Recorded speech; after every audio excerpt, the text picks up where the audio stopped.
Hello student, आज हम शिवलाल अग्रवाल की बुक का यूनिट नंबर 1 से यानी नॉन प्रॉफिट ऑर्गेनाइजेशन से गणित नंबर 14 सॉल्व करेंगे। मैं गणित पढ़ रहा हूं जो आपकी स्क्रीन पर ये रहा। दीपचंद गाड़ी धर्मार्थ संस्था का 31 मार्च 2018 को समाप्त हुए वर्ष का प्राप्ति भुगतान खाता निम्नलिखित है।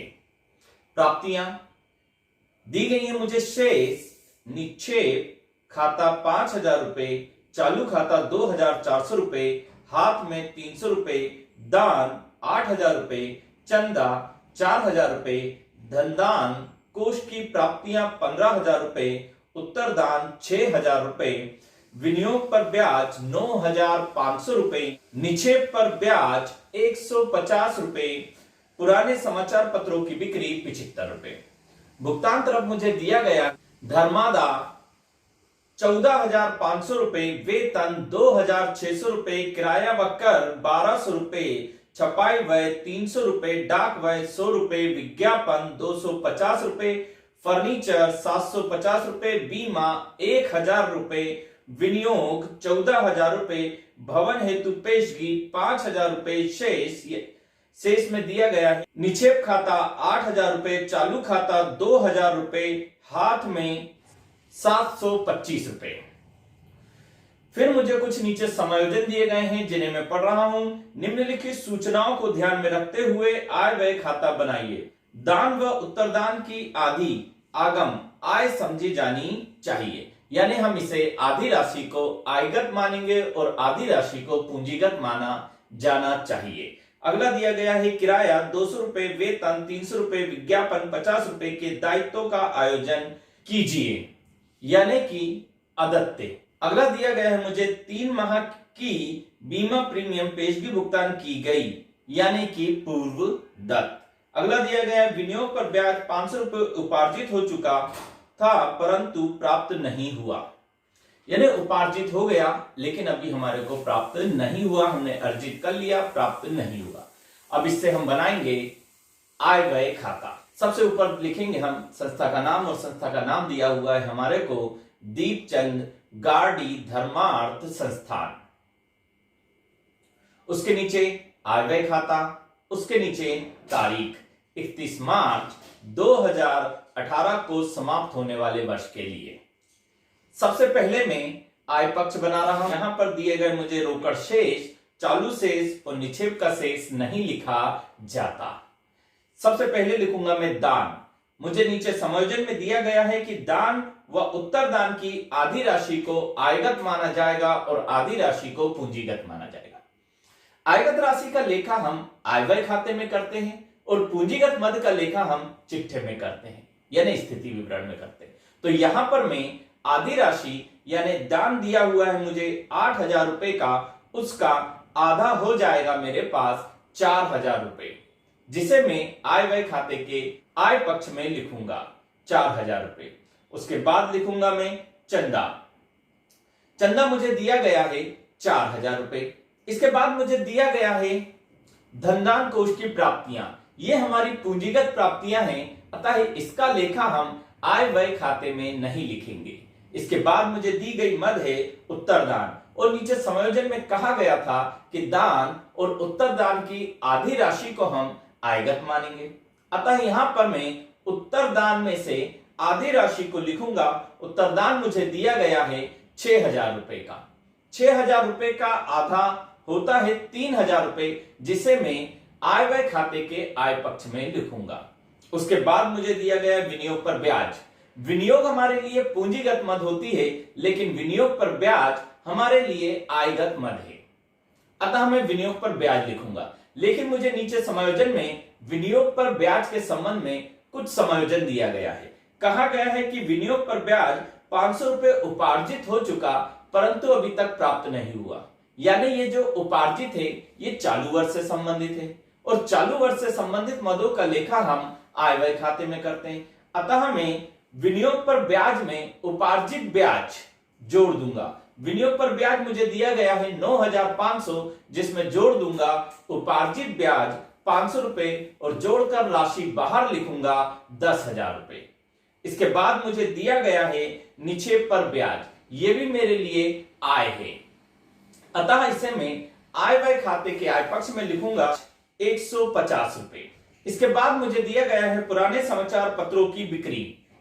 समाचार पत्रों की बिक्री से हमारे को कुछ आय प्राप्त हुई है, ये भी हमारी आयगत आय है। अतः मैं इसे आय व्यय खाते के आय पक्ष में लिखूंगा 75 रुपए।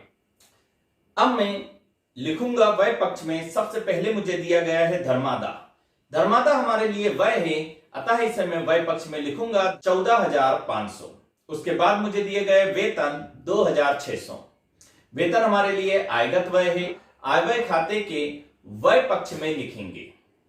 लेकिन मुझे वेतन के संबंध में नीचे एक समायोजन दिया गया है कि वेतन 300 रुपए अदत्त है।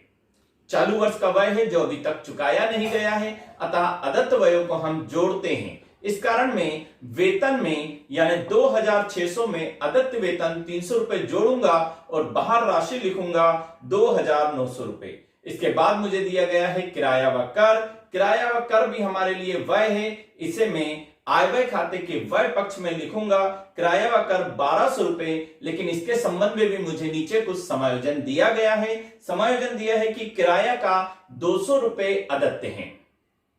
इसे मैं किराए व कर की राशि में जोड़ूंगा यानी 1,200 प्लस 200 रुपए, तो बाहर राशि लिखूंगा 1,400 रुपए। इसके बाद मुझे दिया गया छपाई व्यय। छपाई व्यय भी हमारे लिए व्यय है, अतः इसे मैं लिखूंगा आय व्यय खाते के व्यय पक्ष में छपाई व्यय 300 रुपए। उसके बाद मुझे दिया गया है डाक व्यय। डाक व्यय भी हमारे लिए व्यय है, अतः इसे भी हम आय व्यय खाते के व्यय पक्ष में लिखेंगे डाक व्यय 100 रुपए।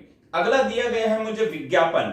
विज्ञापन दिया हुआ है 250 रुपए और इसके संबंध में समायोजन में दिया गया है कि विज्ञापन के 50 रुपए अदत्त हैं, देना बाकी है। हम अदत्त को जोड़ते हैं, अतः मैं विज्ञापन में 250 रुपए में 50 रुपए अदत्त विज्ञापन के जोड़ूंगा और जोड़कर बाहर राशि लिखूंगा 300 रुपए। इसके बाद मुझे दिया गया है फर्नीचर।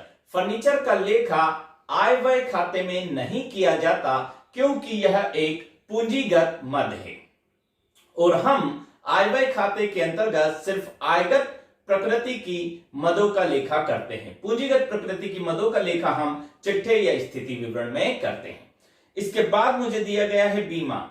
बीमा हमारे लिए एक व्यय है, अतः इसे का लेखा में आय व्यय खाते के व्यय पक्ष में करूंगा और बीमे की राशि मुझे दी गई है 1,000 रुपए और बीमे के संबंध में नीचे समायोजन दिया गया है कि 3 माह का बीमा प्रीमियम पेशगी भुगतान किया गया, यानी कि पेशगी दे देना यानी पहले दे देना यानी पूर्वदत्त।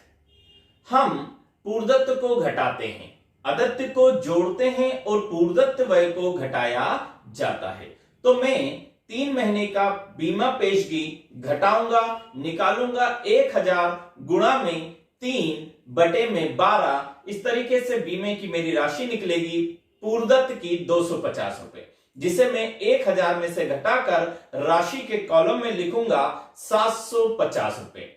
इसके बाद मुझे दिया गया है विनियोग। विनियोग का लेखा हम नहीं करेंगे क्योंकि विनियोग पूंजीगत प्रकृति की मद है। इसके बाद मुझे दिया गया है भवन हेतु पेशगी। भवन हेतु हमने पेशगी चुकाए, भवन के लिए हमने एडवांस दिया। भवन भी पूंजीगत प्रकृति की मद है, स्थायी संपत्ति है, अतः इसका लेखा भी नहीं किया जाएगा। इसके बाद मुझे दिए गए शेष। इस शेष का लेखा भी हम आय व्यय खाते में नहीं करते हैं। अब हम दोनों पक्षों का योग लगाएंगे, टोटल लगाएंगे। यदि हमारे आय पक्ष का टोटल ज्यादा और व्यय पक्ष का टोटल कम होता है तो अंतर की राशि हमारी आधिक्य कहलाती है, इसके विपरीत कमी कहलाती है। तो सबसे पहले मैं आय पक्ष का टोटल लगाऊंगा। मुझे दिया गया है आय पक्ष में मदे 4,000 plus 4,000 plus 3,000 plus 10,000 plus 150 plus 75। इस तरीके से टोटल आया 21,225 रुपए। अब हम व्यय पक्ष का योग लगाएंगे। व्यय पक्ष में दिया गया है 14,500 प्लस 2,900 प्लस 1,400 प्लस 300 रुपए प्लस 300 रुपए प्लस 100 रुपए प्लस 750 रुपए इस तरीके से इसका टोटल आया 20,250, जिसे मैं आय पक्ष के टोटल यानी 21,225 रुपए में से घटा दूंगा 20,250, तो मेरे पास अंतर की राशि आएगी 975 रुपए। यहां पर आय पक्ष ज्यादा है और व्यय पक्ष कम है, अतः मुझे आधिक्य हुआ, जिसे मैं व्यय पक्ष में सबसे नीचे लिखूंगा, आधिक्य 975 रुपए। उम्मीद करता हूं आपको मेरा समझाया हुआ गणित समझ में आया होगा। यदि यह वीडियो आपको अच्छा लगा है तो कृपया कर इस वीडियो को लाइक कीजिए, शेयर कीजिए और सब्सक्राइब कीजिए। धन्यवाद।